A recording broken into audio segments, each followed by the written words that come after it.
Hey, what's going on, New York? This is the N.Y.K Culture Show. This is your host, LIE. How you doing? Happy Sunday to everybody. I just want to say, and acknowledge this gentleman, my guy Steve Summers, the Schmooze. He retired Saturday. The last original host who's been on the WFAN station for 34 years of his existence, and he retired as of Saturday. So I want to congratulate Steve Summers on his retirement. He's a great gentleman, and I always listen to his show. He was original, with everything. He's very professional in what he did, and the Schmooze is from San Francisco. He came to New York. And he established his career with the Fan. He's one of the most distinctive guys on the Fan, especially with his voice and just his humor. The New York Metropolitans and the Los Angeles Fakers, all that stuff. He's just, he's going to be missed basically. And I wish I could just have the quarter of his career. He's been around for 34 years. So congratulations to the Smooths on your retirement. Now, I just want to let he's one of the reasons why I actually started listening to the Fan. I used to drive cabs in Hempstead, and late night. There's so much music you listen to. The radio plays the same thing all night, and so the Smooths, he kept me up at night, working those 12-hour shifts, and with the callers and stuff like that. Really interesting. So congratulations, Smooths, on your retirement. We're gonna miss you. So let's talk about our team, the New York Knicks, the New York Knickerbockers. Started off gangbusters in the beginning of the season, and actually the last six games were 2-4. So that's a big issue. And I know, if you're a real fan like me, you feel like I feel that you can't be happy about that. And one of the things I'm noticing is when we lose, Randall has a subpar game. And I always say, we're going to go with the MVP. Uh, that's how the team is going to go as Randall goes. So I think that, he also needs some help too. He can't do everything by himself. So, and it's just some things I'm going to talk about tonight. And, whoever wants to chime in on it, I would love to hear your comments. So, I mean, it's just like a lack of defense going on, obviously, and especially in the 3-point area by the 3-point line. Basically, we're seeing this game in and game out for the Knicks. It's not the same team defensively, and I have a couple of reasons why, and I think also. But against Charlotte, Randall had 10 points. So, that's really, the basis of it. Randall doesn't play well. The team doesn't, pick up that energy. So we had 19 turnovers in the Charlotte game. And, that's way too many turnovers, especially when the other team is scoring off of the turnovers. So in the Bucks game, Randall had 16 points.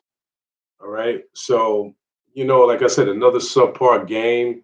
And, some of the stuff he's just forcing, the guys are there and, you see that the other team is basically going to triple and double team you. They're setting up a wall like they do all the top players, all the elite players. They're not just going to let you beat them one on one. There's just some exceptions. But most of the time, yeah, that's not going to happen. So, I'm disappointed that they're not like making adjustments as they should. So, uh, so in that game against the Bucks, the Knicks got out rebounded 50-38. We just getting out hustled and second chance points. Guys are standing around. Guys are, staying with the first defender, but the first defender is getting beat, and then the guy is going to the hole. So naturally, people are rotating, and then you have guys just getting rebounds that are, looming free. So that's the basic of that. And so for the Cavaliers game, Randall had 19 points. Modest game, But last year he averaged 24 points. So he's well above his under his average. So the Knicks got out rebounded 48 to 32. Another, bad rebound outage. And they were 9 for 31 from the 3-point range. So, that's a dismal. We're getting a little too 3-point happy, I think, also, as I said, probably in, a couple of shows from now before. So, between the combination of 3-point happy, you get the long rebounds, and the other team is going to the hole on the other end. So against the Pacers, Randall had 18 points, another loss, and 29% from the 3-point range as a team. So, we're really not looking that great. And the Pacers also have 54 points in the paint. So you're not going to really be productive if you're letting another team just score at will in the paint. So, yeah, like I said, our 3-point defense, and we're really lacking perimeter threes, 3-point D on the opponents. How I'm looking at it is guys are just waiting on the line. You have a guy penetrate, one kick, and then another kick, a guy's wide open in the 3-point area. So, I mean, these are things that you can definitely adjust. Stay with your man. I know it's hard, but we gotta be able to depend on our guys, basically protecting the rim. We got to stay 1-on-1, and that's the good thing we had last year. But and while we're not adjusting, I don't understand why we don't adjust to guys just one man beating us. Make an adjustment, get the ball out of his hand. I mean, Rubio the other night is a perfect example. Uh, the guy on Charlotte the other night is just, we're not adjusting. Like we just letting guys go 1-on-1. Guys are just spotting up at the 3-point line, and we're not really, adjusting and making sure that we get the ball out their hand and let somebody else beat us. So that's a big problem. And I love Kimba coming back to New York, but Kimba, I'm looking at it as a big liability on defense, and teams are taking advantage of that. That's why the defense breaks down so easily. And then you got my guy Robinson. He's back there. He's playing hard, but he can't do everything. He can't rebound. Play somebody else's man. And there's plenty of times I see guys just leaving guys on the 3-point line to go to a big man. Stay with your man. See your man. See the ball. Classic Clyde Frazier talk. All right.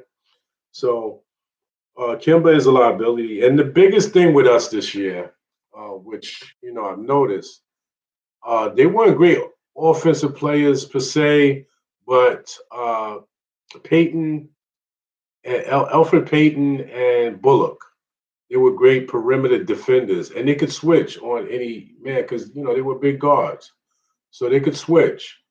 But now this year, when you get a switch where you have Kimba on somebody, that's a little bigger and stronger and a little skillful, it's a liability. And Fournier, he's been turning the ball over. He's kind of a liability on defense also. And if that's the case, we need to get a better team defense, a better perspective of what we need to be doing. And guys are just blowing us open with the 3-pointers, and that's what's going on with the Knicks. My thoughts are, I think it's going to be some moves by February, and we need to make moves. What do you think? Do you think we need to make some moves? I think it's kind of clear. I mean, I'm sorry, but we got to get a package and get a real point guard in here. Derrick Rose, I love him, but it's like the defense is lacking. And I don't know if they need to get the guys off the bench to play a little more, the young guys, and we'll see though. Season is still young, but I mean, I don't like being 7-6. We got Indiana tomorrow, so Enjoy the game, everybody, and hopefully we get this thing turned around.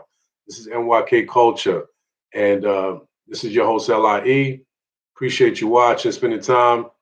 Take care, like, share, and let's do this. NYK Culture, another one down. Take care.